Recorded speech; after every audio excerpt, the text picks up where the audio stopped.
Thank you very much, Joe. It's an honor to be here with Governor Huckabee. I still remember who you are. You're still somebody to me and somebody to all of us here. And it's an honor to have you here and be with you here. And it's an honor to be with some of my Knesset friends and minister friends here from the Israeli government, who's doing a good job. I'm very happy with the Israeli government, and I'm happy with the U.S. government. And this is a big change because we all suffered for the last 8 years when we had a government that was not capable of properly managing its responsibility. But I wanted today to discuss with you in a short form, taking a note of President Trump's speech in Saudi Arabia. I wanted to discuss good versus evil. What's going on in the world now is a classic battle between good versus evil. And the forces of evil are not to be underestimated. And the way I look at life is approximately a third of the people, only a third of the people in the world I consider to be normal. I have an expression, rational centrists. These are people like us who believe in the primary role of the individual with guidance from above, and the government serves us down below. This is what I call normal, and Israel now has a normal government, America has a normal government, and it's a golden opportunity for normal governments to work closely together. Now, normal governments can do three things. They can grow the economy, they can protect the culture of their population, and they can protect the people physically. It sounds very simple to you, but most countries can't do it. So, for example, Europe cannot do it. Europe cannot grow their economy, Europe cannot protect their culture, and cannot protect themselves physically.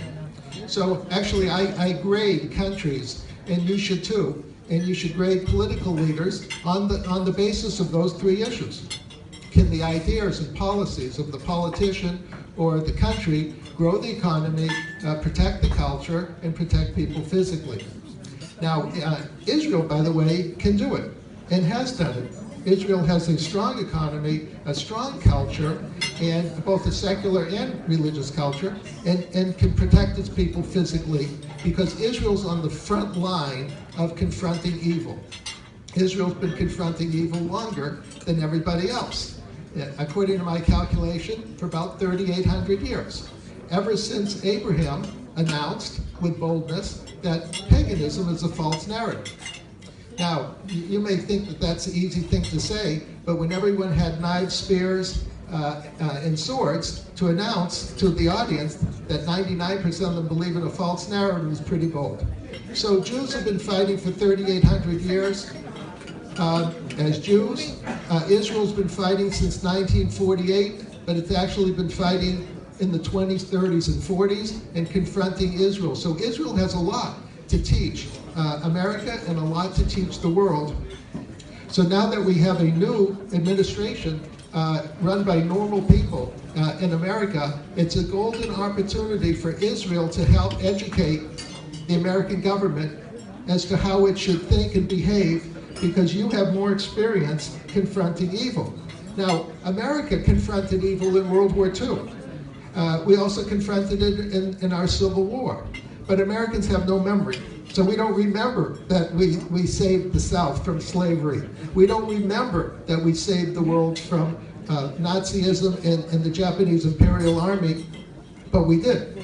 But since you're in Israel or on the front lines every day, you have to remind Americans how to think and behave when confronting evil, because you're just plain better at it. Americans think that because they're good, and Americans are good, that everybody else is good or wants to be good. But according to my calculations, 2/3 of people don't want to be good. And so we have to convert those 2/3, or at least half of them, to become normal, so that we'll have 2/3 of the world in the, normal, so to speak, and not believing in false narratives. The four major false narratives that we all have to fight against every day It's the false narrative of socialism, communism, progressivism, who don't believe in God, but believe that government is now the God, which is a false narrative. The international leftists, who believe the United Nations is God, or in Europe, the European Union is God. It's also a false narrative. And the isolationists, the libertarians, who think the oceans are God or the deserts are God because the oceans and deserts will protect us. And then there's a political Islam, the politicization of a religion that basically wants to impose a belief system onto Western civilization. So we have to fight those four enemies of Western civilization, and there's no reason why we can't win, particularly when the great minds of the Israeli government and the American government are put together.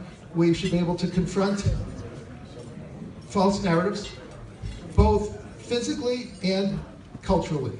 We're fighting two different wars, and we have to win both of them so that basically everybody joins Western civilization.